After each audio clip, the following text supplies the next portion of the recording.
What's up, people? I'm Shaggy, the Opinionated Hippie. Today I'm going to review, talk about, rant, rave about the Frank Zappa's latest release, Cheaper Than Cheap. Came out in multiple versions. Today I'm going to talk about the music only.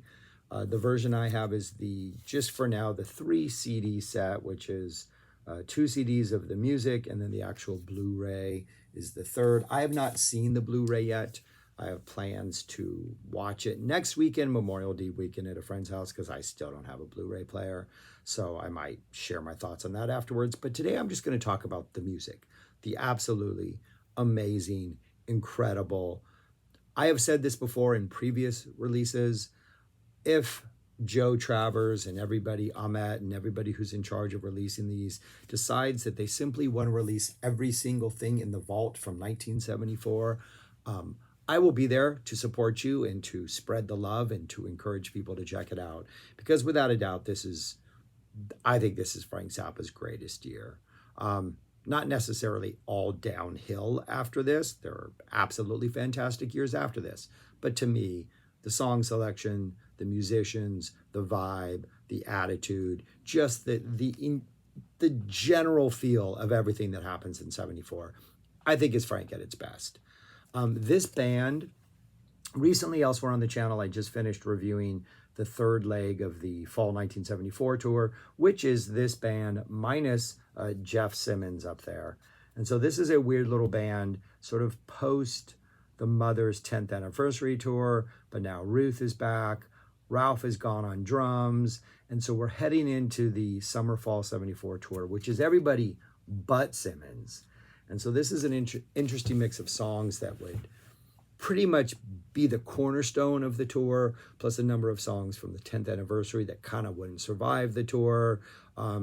It's just a really neat mix of early 74, late 74, this band just being so incredibly perfect. And I'm just going to kind of drool over this thing for a little while and encourage you to check it out if you haven't already, because it is just fantastic. If you don't know who these people are, we have the amazing Ruth Underwood on percussion, Chester Thompson on drums, who would go on and sort of be the backbone of the Genesis live shows. Bruford would try it, then they'd end up with Thompson. They would play More Trouble Every Day, that opening riff from the drum riff from Roxy and Elsewhere at the end of Afterglow, as sort of a nod to his time with Zappa. Napoleon Murphy Brock, vocals, sax, flute, dancing. George Duke on just keyboard awesomeness. The amazing Tom Fowler. Of course, Jeff Simmons here. Jeff Simmons has some really nice guitar playing. Adds some muscle to some of these songs. Gets a couple solos. Does some talking. Frank lets him talk a lot. And then, of course, we have Frank in this band. So apparently what this was is he wanted to do a TV show. And this is not, from my understanding, from what I was able to glean in the notes, is they didn't go in and film the show. And this is literally just a single performance from start to finish. They went in, I think, on a couple days, recorded a bunch of songs, a bunch of different times, and it was going to be edited together. And they found the music, and they tried to simulate an actual concert from this era. So this isn't the way they were performed. It isn't necessarily, they didn't come in and do Cosmic Debris first and then go through like the track list. Is when they put it together, they wanted it to have an organic feel and make it feel like it was an actual set. And they do a really good job of accomplishing that. The first disc has 13 tracks. The opening track is something called Cheaper Than Cheap, which is just Frank welcoming people to the studio. Look around, man. Look at what you see. It's cheaper than cheap. Then we get a fantastic Cosmic Debris. Cosmic Debris for the Summer 74 tour was one of the more... There were 2 songs that no matter how Frank's guitar playing was, no matter what the vibe of the rest of the show was, whether they were nailing it, whether Frank was like pushing the envelope so hard in those early... Like we're talking October, early November. He was really pushing the envelope in weird ways in his guitar solos, and they would fall apart and sometimes just not work. Fascinating, but maybe not quote-unquote work. You could always rely on Cosmic Debris to bring some good energy. It's kind of they're taking their time in the middle section. In this version, Nappy gets a solo. Simmons gets a solo. FC's playing some really nice rhythm guitar. Duke gets a solo. And then Frank gets a really nice, really intense solo. All the Frank solos in this show are pretty aggressive. He's coming out hard. It's almost like this is the like he knows this is going to be a TV show, so he's got to like not waste time, and he's got to make sure he's like aggressive from the start. So where he might play normally a 4-minute solo in a Montana, he's only going to drop a 2-minute solo, but that 2-minute solo still got to be like dynamic and hit all the right notes and hit peaks and valleys. So there's an aggressiveness to a lot of his playing here that's absolutely wonderful. Also, the sound is amazing, and I've just spent months listening to every single available show from late October, November, all the way through December. And the way some of these songs sounds and the little eyebrows that George is putting on, or the fills that Ruth is doing, or Chester's drum fills, I mean, or what, every little note you can hear in a way that makes, even if you've heard these songs hundreds and hundreds of times, and especially the first disc on here, which is primarily like the backbone of the 74 set list. I've heard these songs who knows how many times. These versions, because of the way they're mixed, because of the sound, just sound fresh and new, and it's almost exciting to hear them, to hear these little things that are being added. And it goes for Cosmic Debris. I mean, Cosmic Debris, a song that's pretty straightforward. Still so many cute, amazing, awesome little fills throughout the song. When Jeff Simmons sings the wrap the newspaper around your head part, and when they get to the and your old lady, it's like the price of meat has just gone up and your old lady has just went. And that's how we get that on television, is what Frank then says. So awesome Cosmic Debris to open. Then we get band introductions. Then we get Redunzel. And Redunzel has still yet fully evolved into what it would be for the rest of the tour. The opening part is where Ruth gets her solo is much, much faster. We still pretty much have the same structure that it would be for the rest of the year, but the tempos are different. And we get the big intro, but Ruth's section is much, much faster. Frank's solo is pretty aggressive. It's kind of funky, really good solo. We get the we can share a love part. Napoleon keeps saying, turn off the lights, turn out the lights. Maybe because they're in the studio, the lights are too bright, but he keeps saying that over and over again. Duke's solo is super funky and super awesome. We get a Village of the Sun, which just sounds great. I love Napoleon's sax solo. I love the effects he's using on it. That weird rhythm of the post solo verse is fantastic and kind of pops a little more with the sound on here. Then we get a Montana. Really nice heavy start to the guitar solo, a little bit funky. Like we're starting off with a little bit of that like late 73 funk vibe, but then we quickly kind of go off into like the weird 74 grooves, not as weird as they would eventually be, but we're starting to flirt with that. And Frank's just feeling this one. It's a relatively short Montana solo. By the end of the tour, by the end of the year, we're getting like, 6-7 minute just going off the map, and we're driving through Wyoming and other states by the time the solo ends. This is just Frank just like hitting it hard, aggressive, kind of funky, really, really awesome solo. Then we get Duke Goes Out, which is your sort of Duke solo section. It's only about 4 minutes long. It feels really abbreviated for the TV show. We get this really twisted version of the hook to start off. Almost immediately we go into the funk jam. There's references about sweet potatoes. You can't get them in Hawaii, apparently. Then we get some weird sort of studio talking. I think Frank's talking to the engineer, and we get some weird stuff going on. It has this almost like we're only in it for the money type vibe for a while. And then the last minute of this is just sort of like chaos that happens. Then we go into Inca Roads, and even Inca Roads is not quite fully evolved into what it would be. That opening rhythm section, that repetitive amp that occurs in the solo that ends with the that's still pretty prominent throughout the solo. It would eventually sort of get abandoned. as we went into 74, by the time we get to like the one size fits all Helsinki solo, we kind of have a different groove. And the opening is just not quite as bouncy. It definitely gets a little bit bouncier as 74 goes on, but it still sounds absolutely fantastic. Simmons' addition of the rhythm guitar is great. Seems like he's adding a little bit of guitar noises in the beginning. It's not quite Duke synth heavy in the beginning because of Simmons' presence. The solo is fantastic.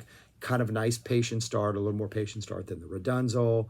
Some nice long held notes early to kind of build the drama. Very dramatic, though Frank does seem to be like working against the flow of the vamp as if he's already like tired of it and wants something else to happen. It's short. It's relatively short for an Inca solo, but the transition into the just kind of like, oh, we're here all of a sudden. But still, it's pretty nice. George's solo is fantastic. Fowler's bass support during George's solo, as fantastic as always. Then we get a little segment called Get Down Simmons. Frank is conducting the band. We get like little brief bursts of solos. Simmons gets to talk. Simmons gets a solo over a bluesy vamp. They talk about some funky room service. So we get a little bit of sort of Frank conducting the band through improvisational madness. And then we end the first disc with the Penguin to Mercy dog meat segment, which all sounds fantastic.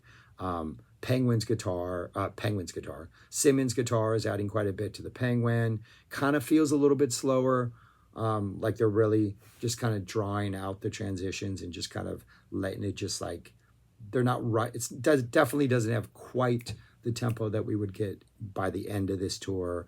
But all those little flourishes, all those little eyebrows, all those little things in this just make this such a rich sounding Penguin. FC's solo is focused and ready. He's really digging in, gets super aggressive. He's kind of bending the notes a lot. Fantastic Penguin embodied solo. Absolutely wonderful. And then Simmons just adding little bits of flavor with that guitar in the Tamershi dog meat that follows. And Fowler's bass kind of leading the dog meat energy is just so fluid and so absolutely perfect. And that's disc one. Like disc one is just all songs that for the most part are pretty prominent for the rest of the year, but Simmons' presence, the sort of tempo shifts, the fact that both the big ones, Inca and Redunzel, still are yet to be fully evolved, the aggression of Frank's solos, just a 100% successful disc. But things get better somehow on disc two. We open up with a handful of songs that were around for the 10th anniversary tour that preceded this. Only one of them kind of would make it through the end of 1974. Opens up with How Could I Be Such a Fool? The whole Ruth, George, Fowler, just elements sound so absolutely perfect. The performance almost sounds a little like serious, like they're taking this a little more like a serious composition. Second verse gets kind of funky. Frank kind of tears off this sort of frantic solo at the end while Nappy's like doing the vocals, like really good Frank energy in this song. Then we go into I'm Not Satisfied, the one song that would make it all the way through most of the tour and still kept popping up as the year went on.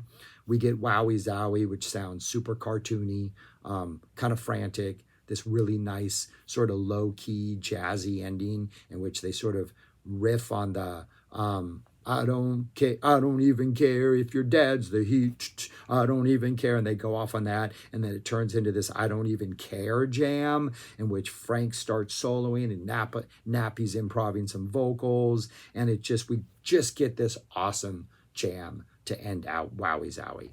I guess the repetition of the I don't even care attaches it to I don't even care, the track from the 80s. But it does just feel like it's naturally more of an extension of the Wowie Zowie song. It's just a jam that's tacked on to the end of Wowie Zowie, but it's absolutely fantastic and it's absolutely amazing. And then that's followed with I guess sort of the pop prog version of Let's Make the Water Turn Black. Or maybe even a little R&B, like Nappy's reading of the lyrics is fantastic.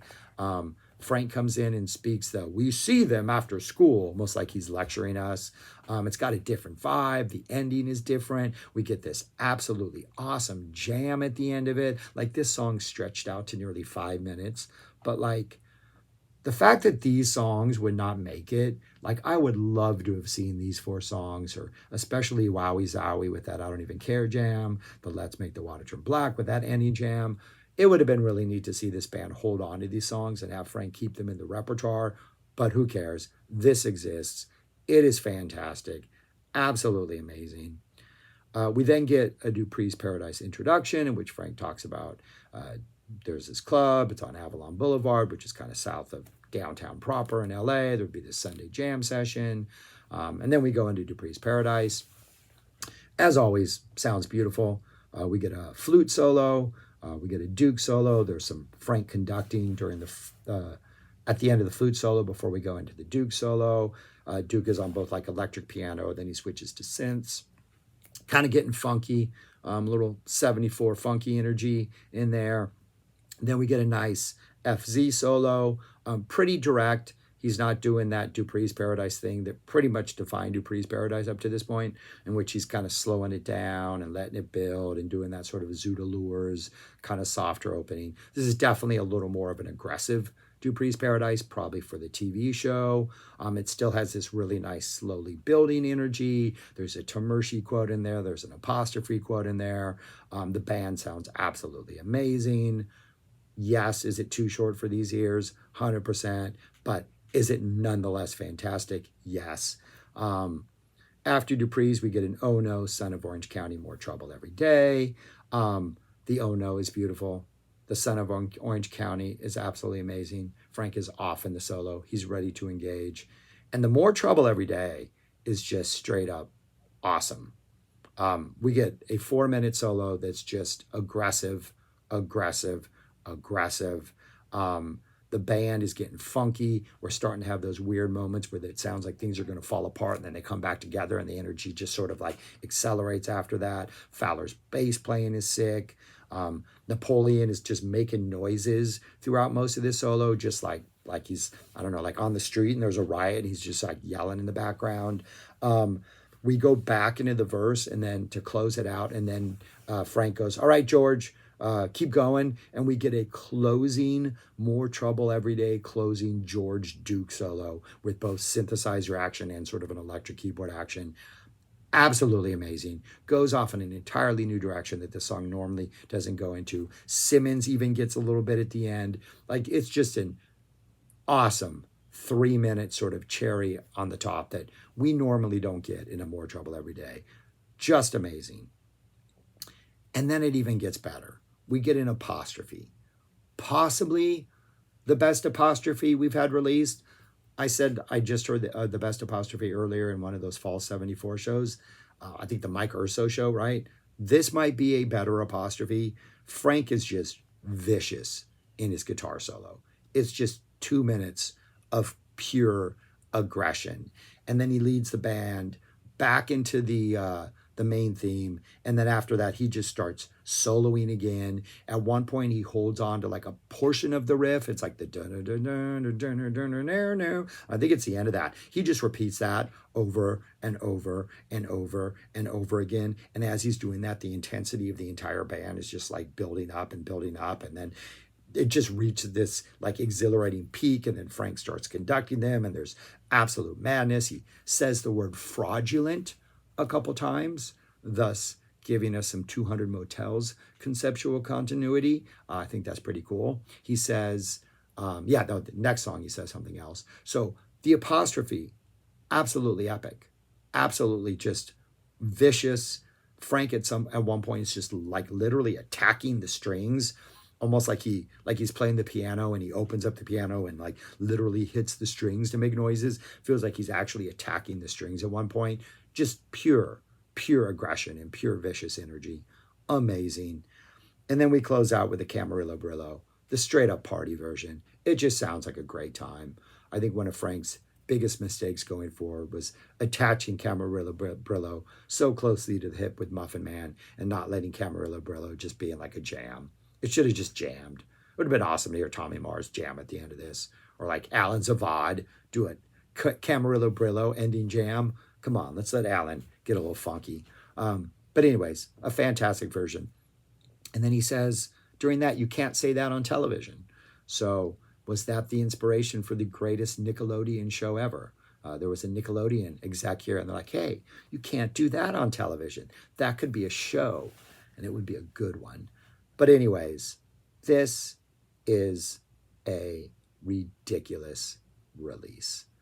It's got a nice little booklet in there where you get Ruth talking about some stuff, some awesome pictures from the TV performance that I'm sure are on the Blu-ray.